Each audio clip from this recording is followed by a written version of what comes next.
સુરતના લીંબાયત વિસ્તારમાં અનોખી ઘટના સામે આવી। ગોવિંદનગર ઇન્ડસ્ટ્રીયલ વિસ્તારમાં આવેલા મંદિરમાં ભગવાનની પ્રતિમા ગાયબ થઈ ગઈ છે।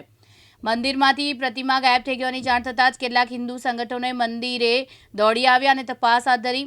મહત્વનું છે કે છેલ્લા 30 વર્ષથી આ સ્થળે ભગવાન જગન્નાથ અને તિરુપતિ બાલાજીનું મંદિર આવેલું છે।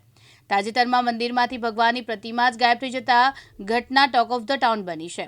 સ્થાનિકોના આક્ષેપ પ્રમાણે કેટલાક બિલ્ડરો દ્વારા સ્થળે કબજો જમાવતા ઈચ્છા હોવાથી મૂર્તિ ગાયબ કરાઈ હોઈ શકે।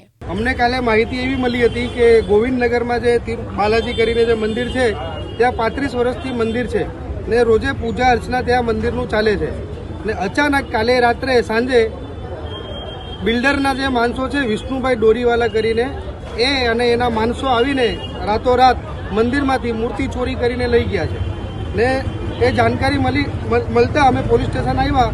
સાહેબને મળ્યા પીઆઈશ્રીને કીધું કે સાહેબ ફરિયાદ કરો, આમાં જે મૂર્તિ ચોરીને અચાનક લઈ ગયો છે એની ઉપર ફરિયાદ દાખલ કરો। તો સાહેબે અમને જવાબ આપ્યો એવું કે અમે તપાસ કરીએ છીએ, તપાસ કરીને તમને જણાવશું કે ભાઈ શું છે શું નહીં અમારા ઉપર અધિકારીને જાણ કરીને। એ છતાં બી હમણાં 24 કલાક થઈ ગયું, હમણાં સુધી મૂર્તિ પાછી આવી નહીં ને ફરિયાદ બી દાખલ નહીં થયું। એટલે અમારો બજરંગ દળ અહીંયા પ્રદર્શન કરે છે પોલીસ સ્ટેશન ને અમારી એવી માંગણી છે કે ભાઈ તરત ને તરત મૂર્તિ પાછી આવે ને ત્યાં પૂજા અર્ચના મંદિરમાં ચાલુ થાય અને જેને મૂર્તિ ચોરી કરી છે એની ઉપર ફરિયાદ દાખલ થાય। યાસીન દારા, દિવ્યાંગ ન્યૂઝ, સુરત।